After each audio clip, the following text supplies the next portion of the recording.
It's Monday morning in Lagos. Good morning, everyone, and welcome to the program. I am Nifemi Oguntoye. Hashtag World War III has been trending all weekend, and it's a fallout of the death of General Qasem Soleimani by American drones in Iraq. That was last week. Now, this indeed has escalated an already tense relationship between the U.S. and Iran. Let me read this tweet that has been shared over 27,000 times for you.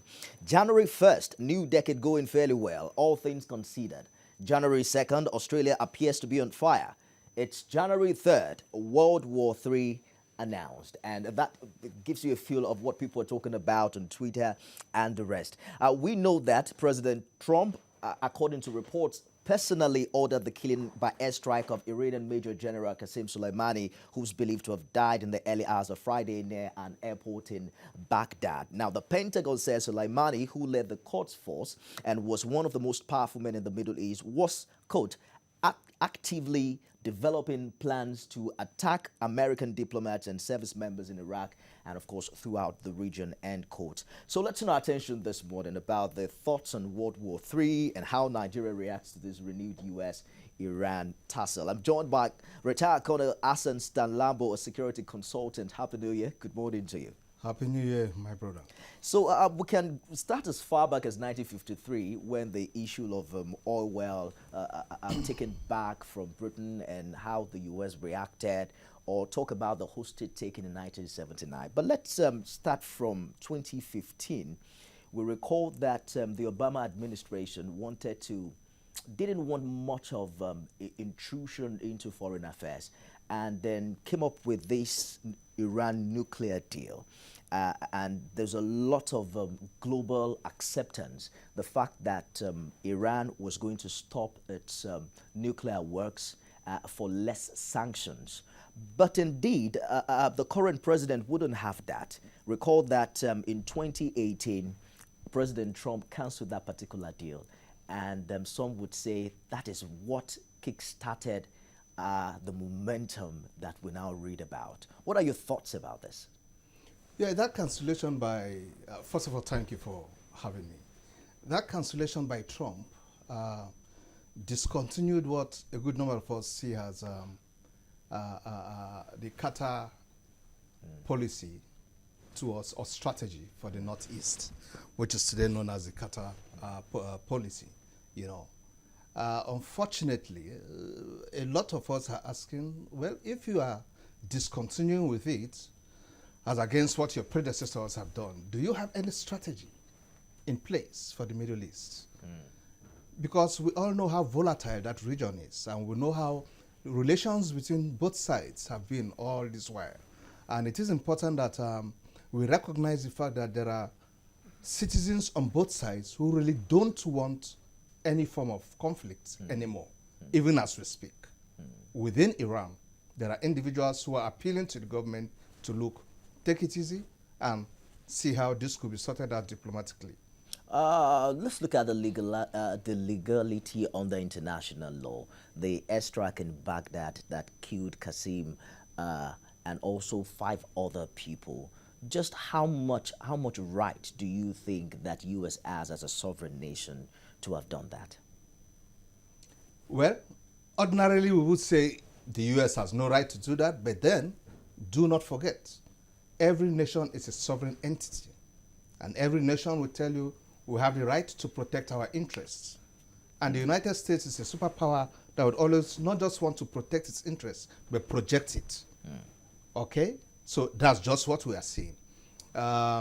Looking back to 2003, immediately after the Iraqi problem with the U.S. and so on, you know, the U.S. has been having serious relation issues with Iran.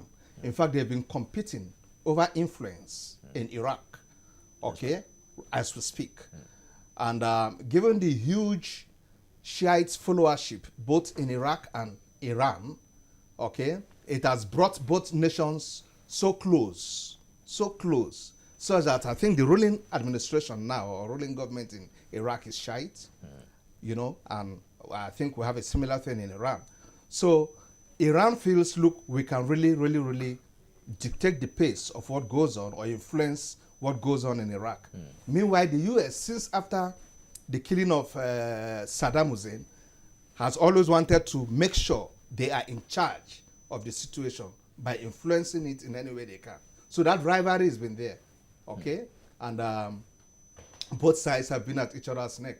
Let's talk about the security implication of all of this. So we saw Hassan Rouhani visit Qasem Soleimani's daughter, and she asked the Prime Minister specifically, how are you going to retaliate my father's death? Yes. And he said, everybody will retaliate. Involved, so yes. the issue of whether Iran will retaliate, they say it's more of when rather than if, and even the U.S. is bracing up for it. How do you see this happen? You are very correct. It's not a matter of whether they would, but when and in what nature it's going to take.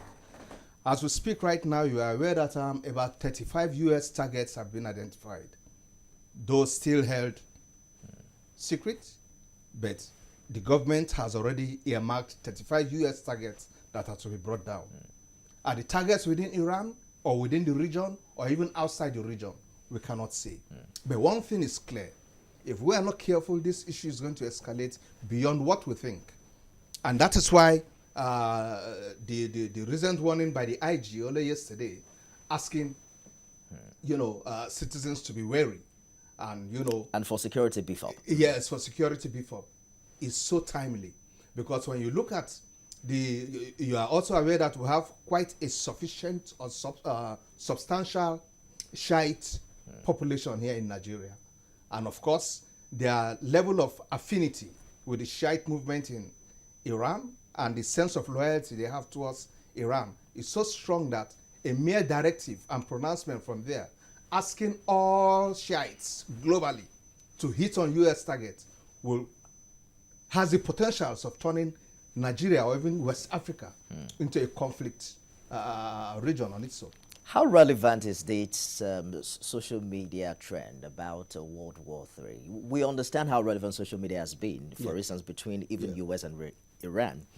We've seen both leaders exchange some thoughts on Twitter as regards burning the White House, and then, Trump is saying something else entirely. But then, how relevant is this particular tussle between both countries and the fear of a third world war that has been talked about on Twitter?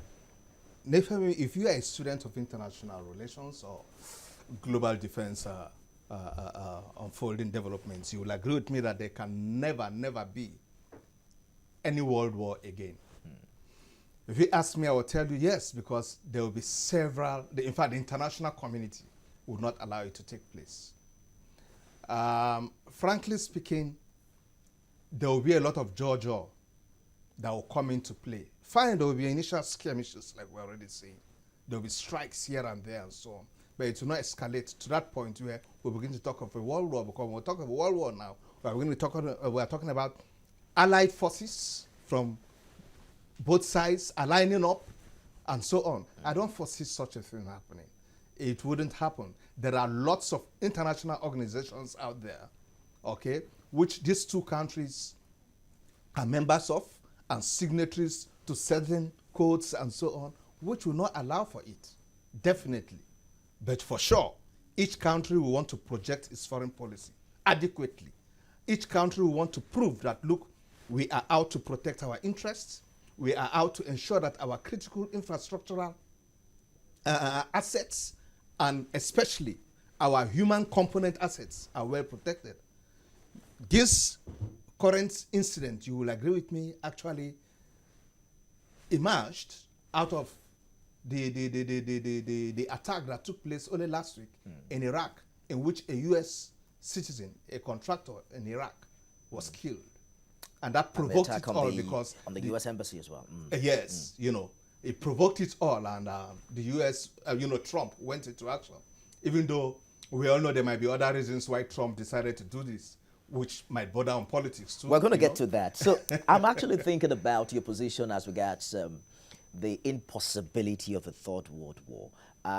Is it not far-fetched? Are you saying that could it also be the stance that other world powers took when U.S. president pulled out of that Iran nuclear deal. You recall that the UK, France, Germany, Russia did not buy President Trump's decision at that time.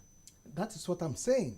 Look, the mechanisms set on ground would not allow for it. The Big Five, all right, the other members of the Big Five within the UN would definitely not give a go-ahead to such a thing.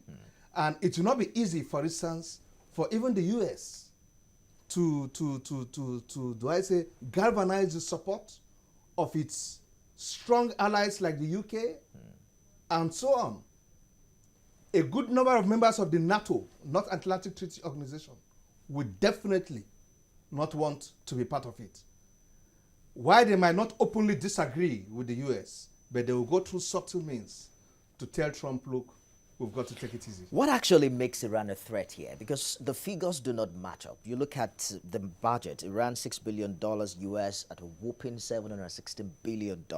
We're told that the Iranian troops are about 500,000, nothing compared to US 1.3 million. So you look at all of these figures, you look at the nuclear weapon strength, and you can just easily assume that, oh, U.S. can easily wipe out this country in a week. But how has Iran over the years become such a threat to the U.S.? It has a very strong terrorist potential. Most of the Middle East countries, that's what they really, that is their backbone, I would say. When you talk about terrorism, you can't beat them at it. And how many countries in the world have been able to actually stand against them? If not of reason that the entire international community has come against it. And checking terrorism and insurgency here and there. Their backbone is terrorism. And more so because of the ideology behind it. They have guys who are ready to fly an aircraft and be able to blast wherever they want to blast and give up their lives along with it. Ready to pay the supreme price through any means. The most important thing is let the aim be achieved. So when we begin to have elements of this nature backed up by an ideology, carrying out what they call a national cause in the national interest, knowing they will be martyred, no amount of weapon in terms of technology can stop them. So the man who will take over for Major General Qasem Soleimani was quoted to have said that God the Almighty has promised to get his revenge. And there are also talks about the fact that Iran is shifting grounds on a landmark nuclear deal. And it's saying that, well, we're going to get this done now like never before. What is the security implication of this? Definitely there will be consequences. That is how I see it and I want to put it. There will be consequences beyond our imaginations. And that is why it is important that the international community begin to see how they can weigh in to this and quickly as possible before the conflagration now takes off, before it escalates beyond a point where it becomes more difficult to handle. I expect by now visitations to Iran by well-respected bodies and individuals globally who are well respected, even within Iran.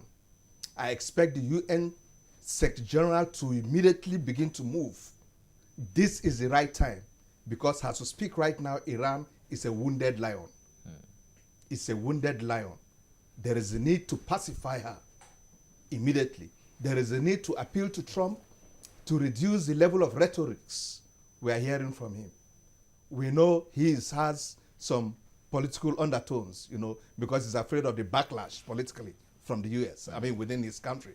But then there is a need for both sides to take it easy, otherwise this thing would escalate. How relevant is this political tune? Because the front page of a particular New York Times magazine was shared online, and the headline was "Impeachment Vote in House Delayed as Clinton Launches Iraq Airstrike, Citing Military Need to Move Quickly."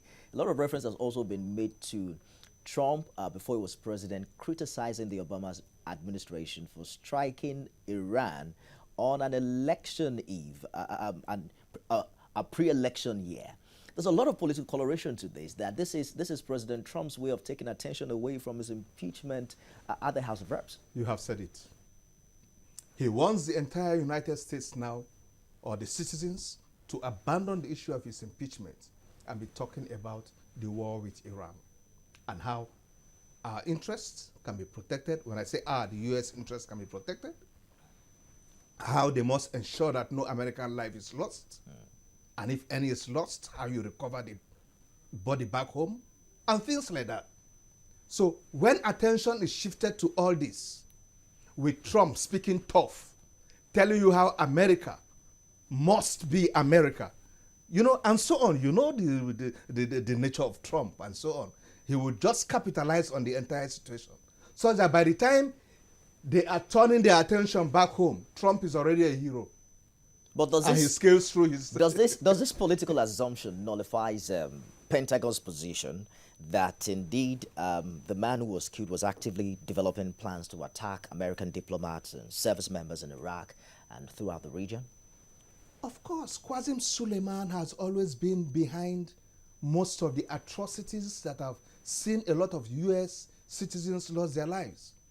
Do not forget that this is a guy who is completely in charge of Iran's strategic policy for the Middle East. And his main goal is America. All he keeps saying is that America must be tamed. He refers to they, that is they, the Iranians and the entire Arab world, as freedom fighters who want to gain their freedom from the West, led by America. If you look back to his antecedents, he has been a very, very terrible fellow in the last 20 years. He has really been a bone, in the neck of the United States.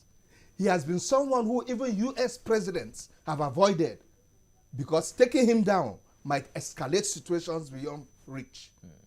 But having the sort of cowboy or fellow you have in place now as a president, he does not give a damn.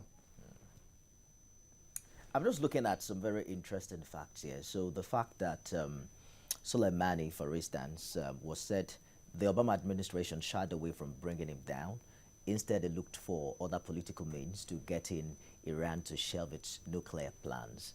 As a retired colonel yourself, is this decision you would have advised a nation's president to have taken, given the security threats? It was I don't want to say a window of escape, but it was a window of opportunity for diplomacy to prevail over the situation.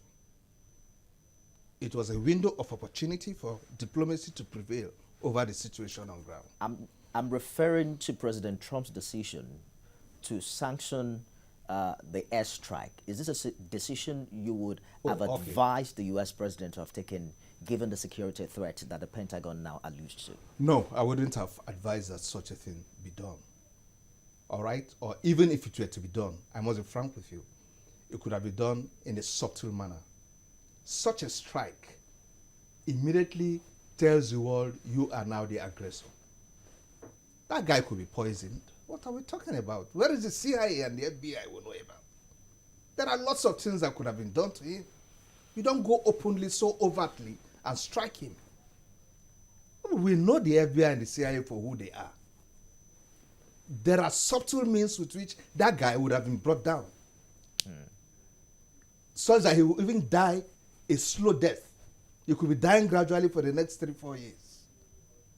Qasem Soleimani has become some sort of a local hero now. You see pictures on the screen of how the whole Iranian nation is reacting to his death. We understand that his corpse is also being brought back to that nation. Even Iraq, as it were, is divided as regards... yes, of course, Iraq is divided because, like I told you, the Shiite movement, the entire Iraq is more or less Shiite. And of course, they've got great followership in Iran. Okay? And that is why, despite whatever goes on in terms of relations between Iran and Iraq, they can still easily close up ranks because of the presence of Shiites in both countries. All right? And that is why right now, even in Iraq, the government is having some little problems because of all the accusations of corruption and what have you from the Shiite movement and so on. Okay? So it's rather an unfortunate situation in which that the Middle East is beginning to want to boil again. What's the implication of this on ISIS operation and the fight against ISIS. So we're told that Iraq is calling all foreign troops to leave as a result of what transpired in Iran. There are also talks about, indeed, yes, we have pictures showing on the screen of how nations of the world are reacting to President Trump's decision. On the human rights perspective, I think that's where many are coming from. And they're saying stop bombing in Iraq, no war sanctions on Iran. This was a position that the Obama administration had taken, limiting, indeed, U.S.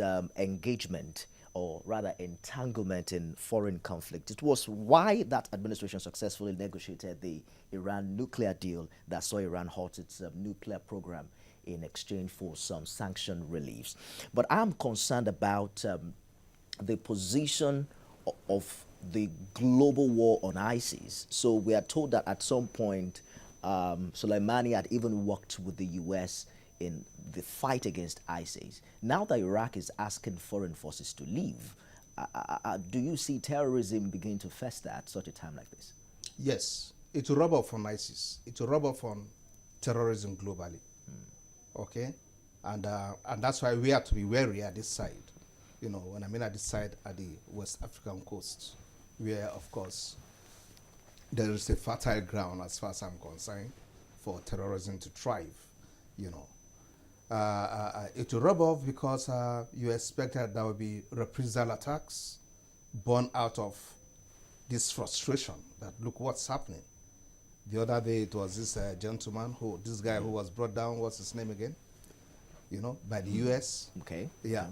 Here again, Qasim Suleiman is gone, and so on. The terrorist community generally will begin to see that, look, real effective blows are being dealt. Yes, coming their way, and look, they've got to react. They've got to let the world know that, look, they are not as weak as you think we are. And in doing this, they might see themselves escalating it beyond the region itself. That's the Middle East region itself. Let's look at how the African continent is going to react to this. Some say that, well, the African continent might just sit on the fence on this. I mean, these are bigger leagues than what a country like Nigeria, for instance, would have dabbled into. But already we got a statement from the IGP. And there are some who are saying a critical look at that statement itself tells you that Nigeria seemed to have taken the position. So the IGP has placed police commands and formations nationwide on red alert. The idea is to take proactive measure following what they call intelligence report that there might just be some massive public disturbances and sabotage. We understand the religious affiliation between Shiite and Iran. We've seen some sort of protest across the world, especially in the Middle East and even in America as regards this. Would it be an anti-government move to have seen a peaceful protest held in Nigeria? If it would be an anti-government move? I'm saying that why, for instance, people show solidarity to happenings around the world. I mean, would it have been something outside of the blues if a particular sect or community comes on and say, oh, we are not in support with the U.S. move and we are showing solidarity? I understand you. I foresee that coming. Definitely. But all we need to ensure is that such a protest is peaceful, because, I mean, statutorily they have the right to, protest. There should be enough policemen accompanying them. I know why I'm saying this, because in most cases when such organizations go on peaceful protests, it often gets transformed into something else.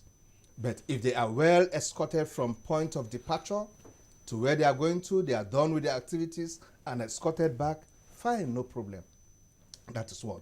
Two, I expect the IG to be having subtle talks with the leadership of such organizations. That, look, this has happened. We know it affects you in one way or the other. Please make sure that your followership don't create any form of disturbance. But do you see and things like that? Do you even see Shiites doing anything this time. Already the group has been proscribed. It is unlawful for them now to make such a public demonstrations, except some other groups are interested. Since after the proscription, have they carried out protest or not? They have. The proscription is mere, is a pronouncement and a paperwork. The organization is still there. All right? Fine. Let's not just say it's been proscribed. Yes, it's been proscribed. So if they assemble, it becomes an illegal assembly because the law does not recognize you, does not know you. That's right. But the point is that we have to make sure they don't create whatever the damage, because of course they've got the potentials for damage. We must make sure that does not take place. So the IG is saying that zonal AIGs and command commissioners of police have been directed to ensure maximum surveillance and security of lives and property across the nation. Not just that, we must ensure that the critical assets of the US and some Western countries are adequately protected. Okay. By now, I expect that the US embassy should have been well beefed up. Okay? The British embassy, or what's it called? High Commission should have been well beefed up by now, and so on. You know, and other Western countries that we think may be looked upon as being allies of the US. Do we expect to see some roadblocks in this light, especially in the nation's capital? Well, just temporarily. Would it be necessary? It may not be too necessary if we have enough men to man the entire streets. One aspect which I think till now we are seriously lacking, which existed while we were kids, is plainclothes policemen. CID, like they used to call them in those days. But today, before they are plainclothes, everybody knows them. Today, you know nearly every DSS officer. I don't know how come. Even as a junior officer in those days, I never knew DSS officers. But while growing in service, every DSS officer introduces himself while shaking his hands, shaking your hands, that is the DSS officer, which is unfortunate. You belong to the secret police. I shouldn't know you. For Christ's sake. Let's take a break, and when we return, we explore this conversation even deeper. There are a lot of ways to see this. There is the security implication. We understand that oil prices are also skyrocketing now. There's the global economic concern where Saudi Arabia and Iran is concerned as regards oil production. There's also the political implication of all of these on the world. Stay with us and we'll be right back.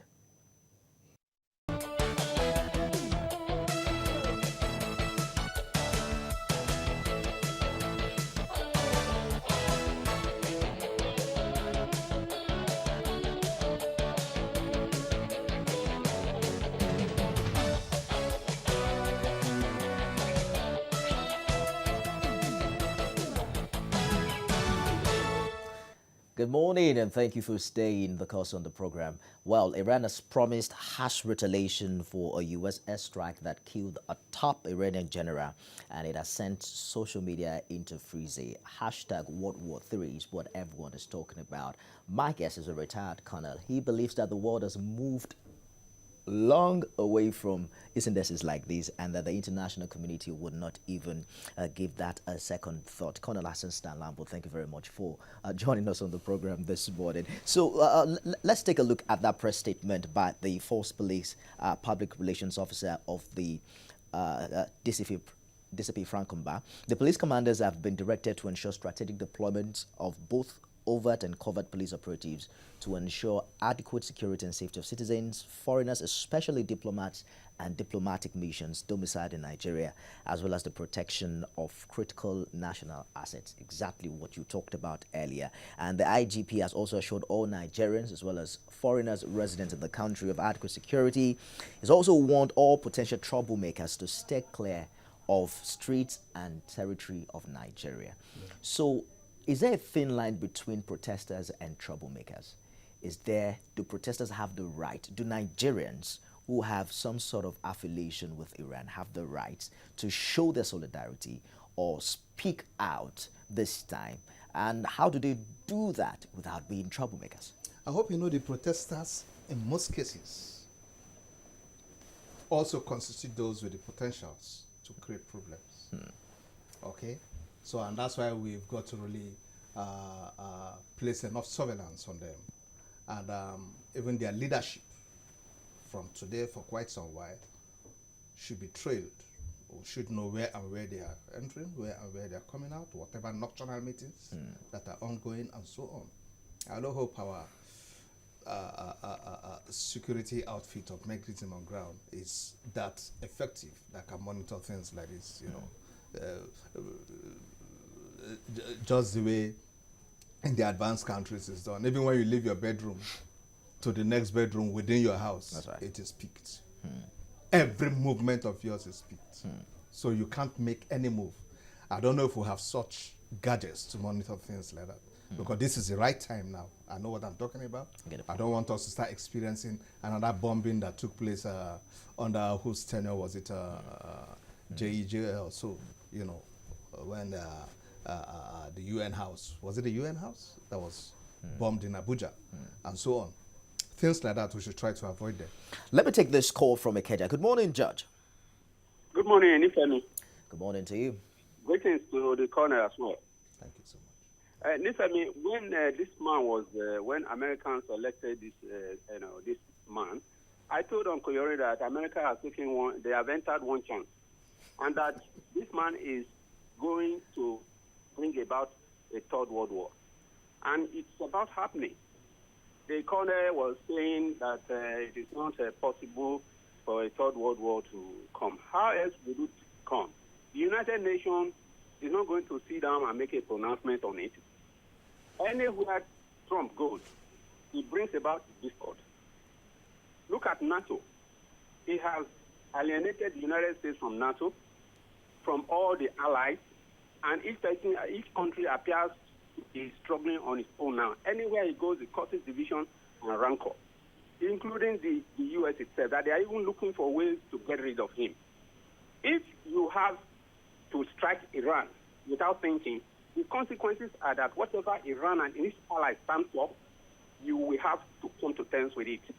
And you know how violent that zone is.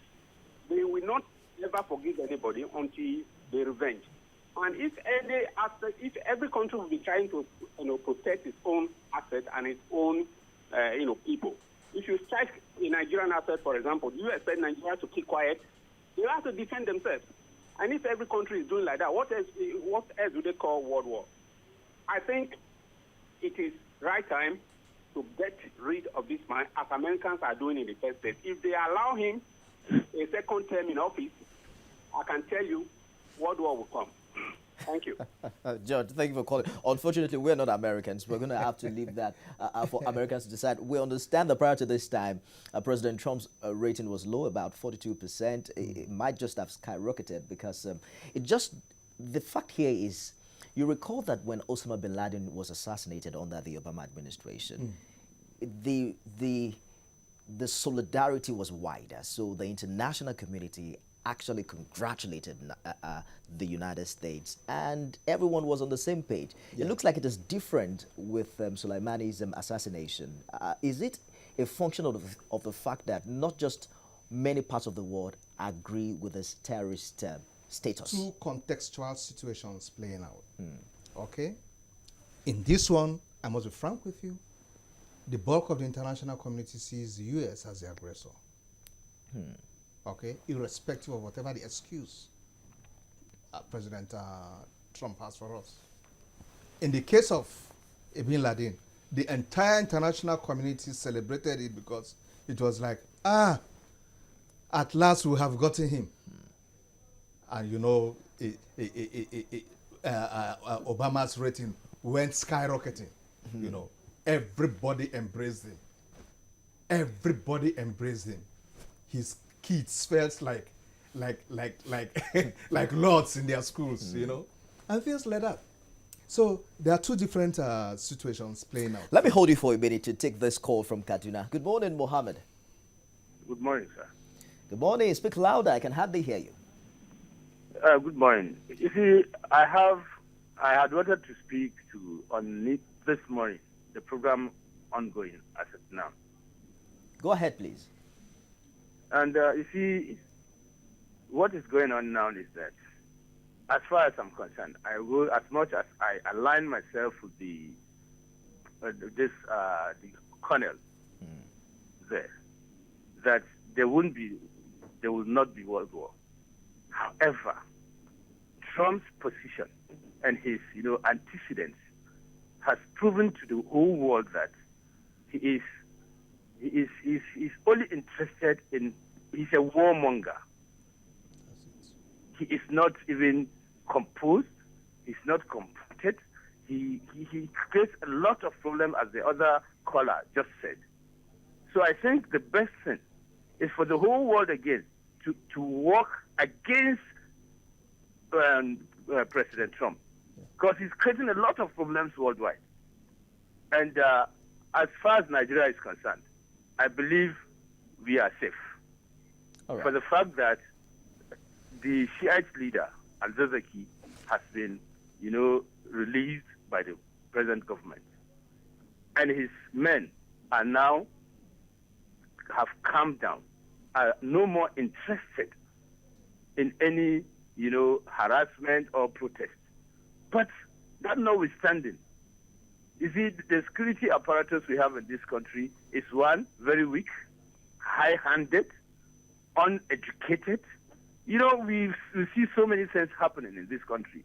Our police particularly are so funny. They do things as they want. They don't obey the law. They don't obey, even the government itself does not obey court orders. And we have so many problems in this country. And it needs to be solved. Look at what is happening. We have our own internal problems, not to talk of, importing other people's problems into our own country again.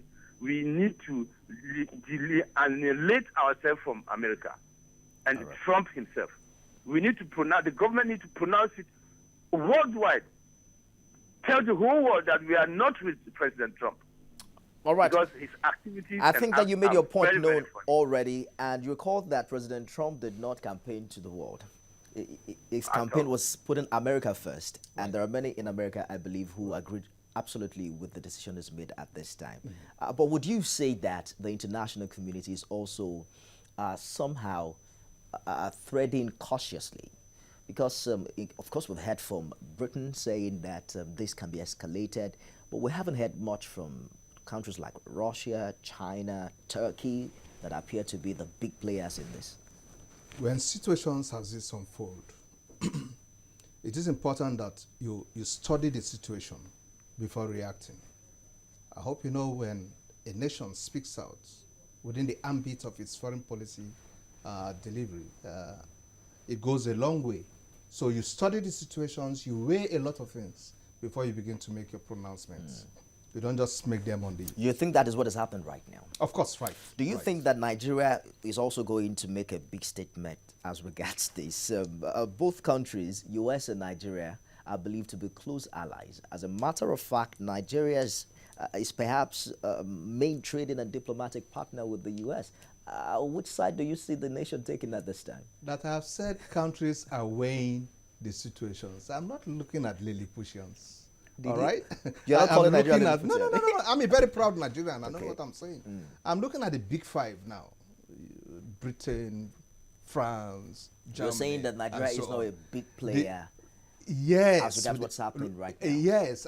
I'm just stopping short of saying, look, it's inconsequential. Our concern here should just be the backlash.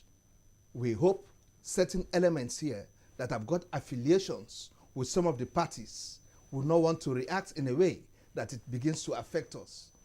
We have enough to concern ourselves with. We could just be onlookers, make a very neutral statements, calling for global peace, calling for caution on both sides, and so on. Those should be the sort of tone that you expect from that the we federal expect, government. not to start taking sides. Who are you?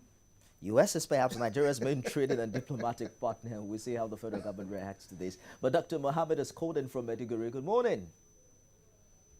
I think we lost that call. Try to call back, and we'd love to hear your opinion from that part of the country. So Nigeria is consistently what they refer to as a pro-American nation. According to a 2012 U.S. Global Leadership Report, 77% of Nigerians approve of U.S. leadership, 9% disapprove, 14% are uncertain. In a 2014 Global Opinion poll, 69% of Nigerians view the U.S. favorably. How do you think that Nigerians, not the government now, Nigerians really are viewing this particular development? Well, actually, as far as I'm concerned, a good number of Nigerians are not too pleased with the situation because... Do you think that we understand the situation? Because on one hand is the perception about who the U.S. president is. On the other hand is understanding the reasons why these actions were taken and the U.S. interest in all of this. We should be able to divulge the U.S. president from the United States citizens. He is a lone man standing on his own. I can't take most of his utterances as reflecting the general feelings of the people of the United States.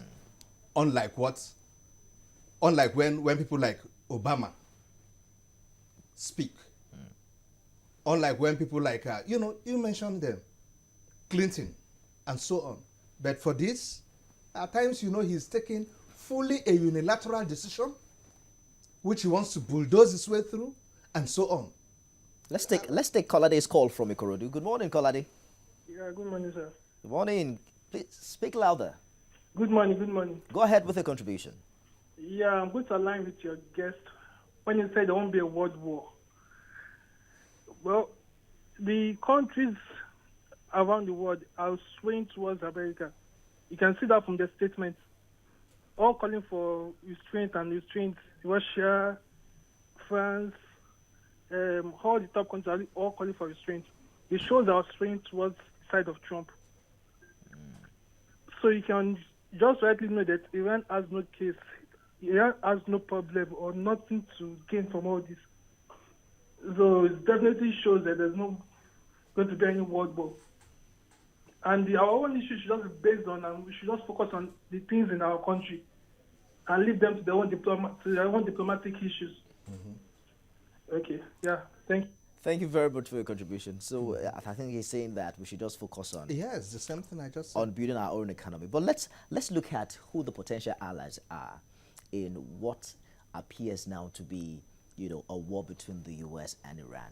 Iran says it's going to retaliate. When, we don't know. So they're saying that, do you think that these countries, I stumbled on this document this morning, truly would align with Iran?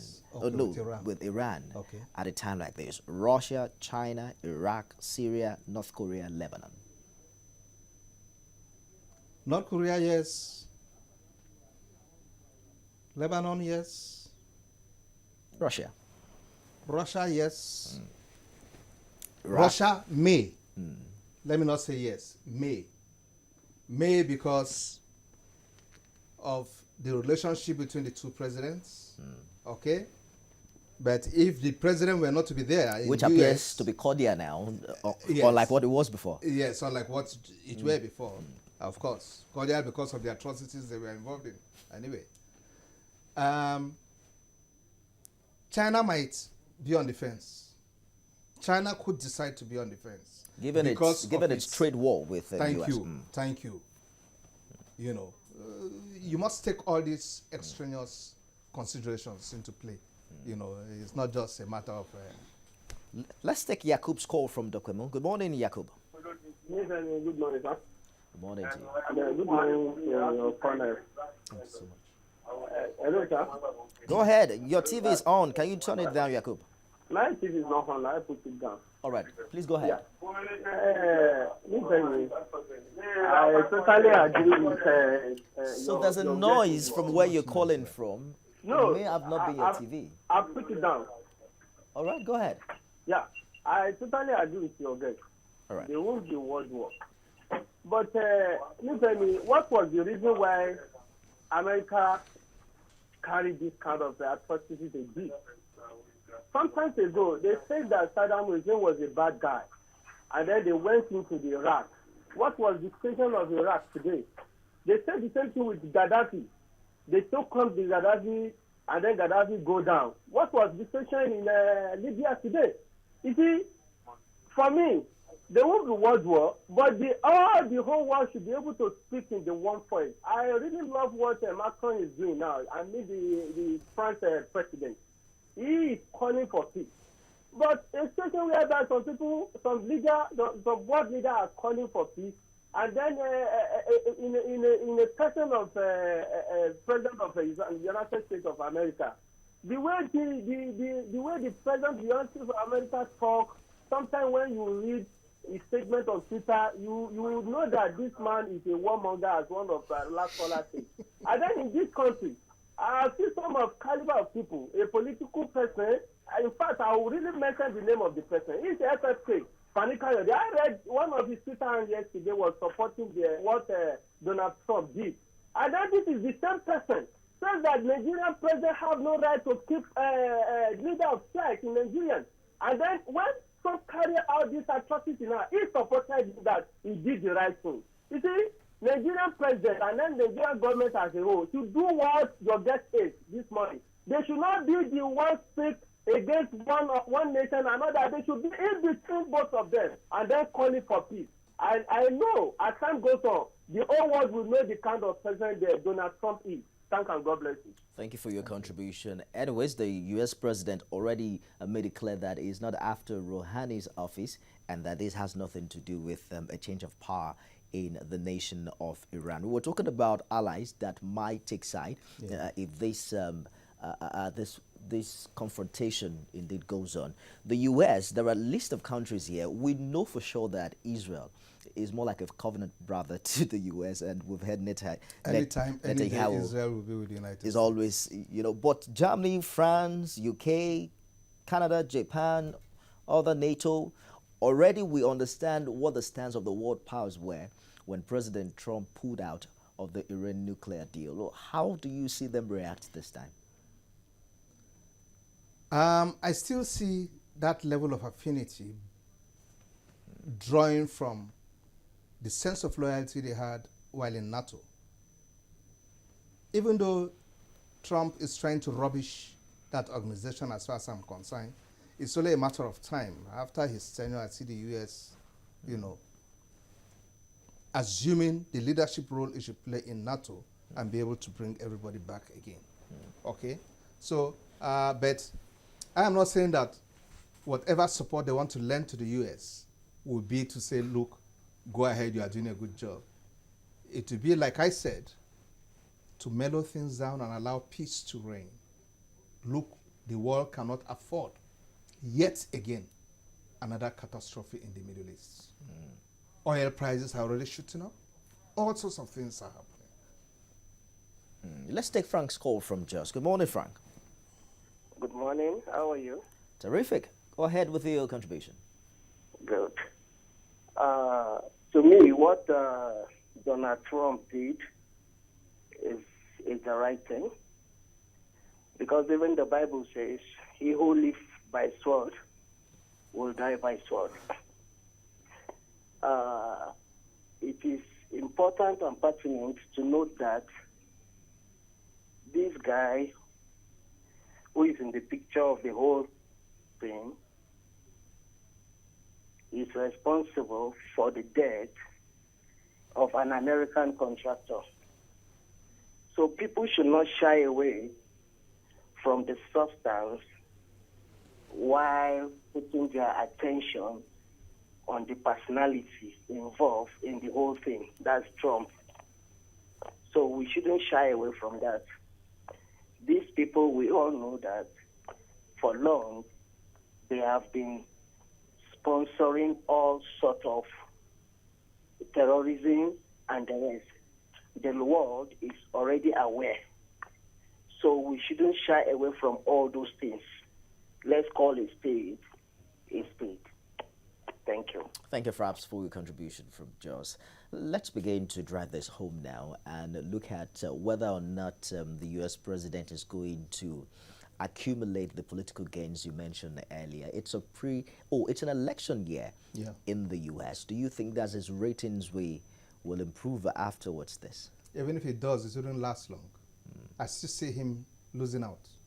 in the election? Yes, right. Well, we're going to leave that to U.S. citizens to decide. But you already made your point that Nigeria shouldn't take side at a time like this. But we see moves that are already been taken as regards clamping down on what police call troublemakers. We had a caller earlier who insinuated that the situation right now in the country would have been different if the shirt leader wasn't in prison as we speak.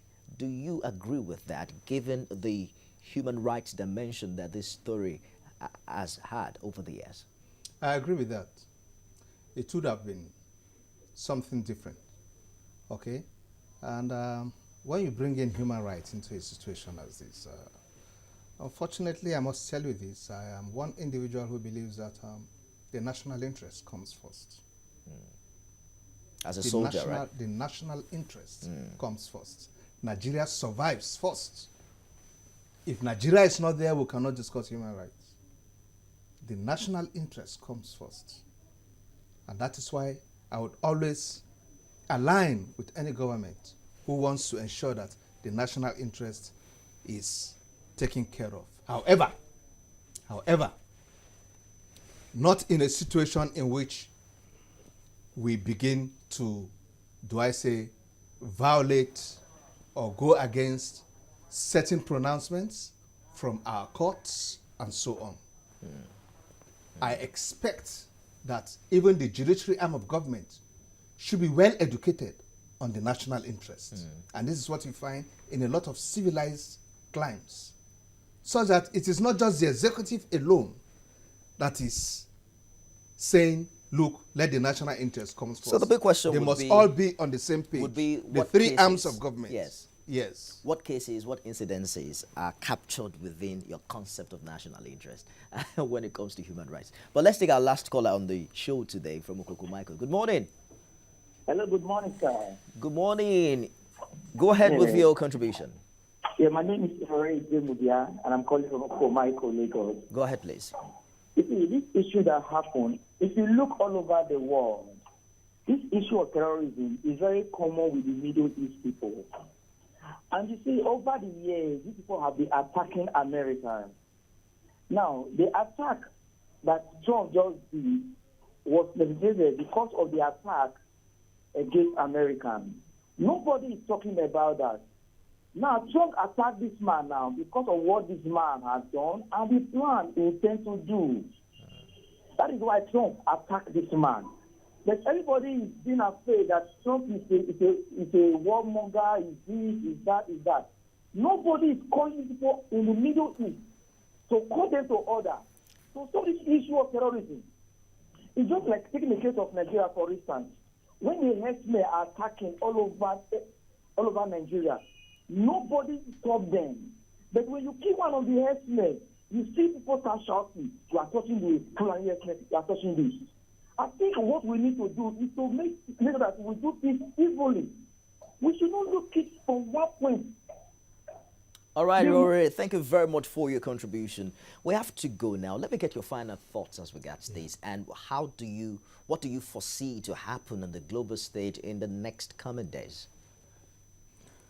First and foremost, I want to advise the U.S. to begin to, or every U.S. citizen within that region, to begin to pull out. Pull out and as fast as possible, because I see reprisals. Okay? As much as possible. From the people or from the government itself? All over. There are elements within Iran who feel really hot about this, okay, and might want to pick it on citizens who live within the general area and things like that. The point is that I don't see any U.S. citizen being saved now within that Middle East region. Pull out as fast as possible. I hope you know there's a heightened request now for U.S. troops to pull out of Iraq. We have to leave now. And so on. Yes. We have to leave it there now. Thank you so much for your contribution, security consultant, retired Colonel Hassan Statlambo. It's good to have you on the show always. Indeed, the U.S. government has asked its citizens to vacate Iran as quickly as possible, and we look forward to see how all of this play out, especially a diplomatic approach to resolving all of these issues. I am Nifemi Oguntoye. We'll be back tomorrow. God bless Nigeria.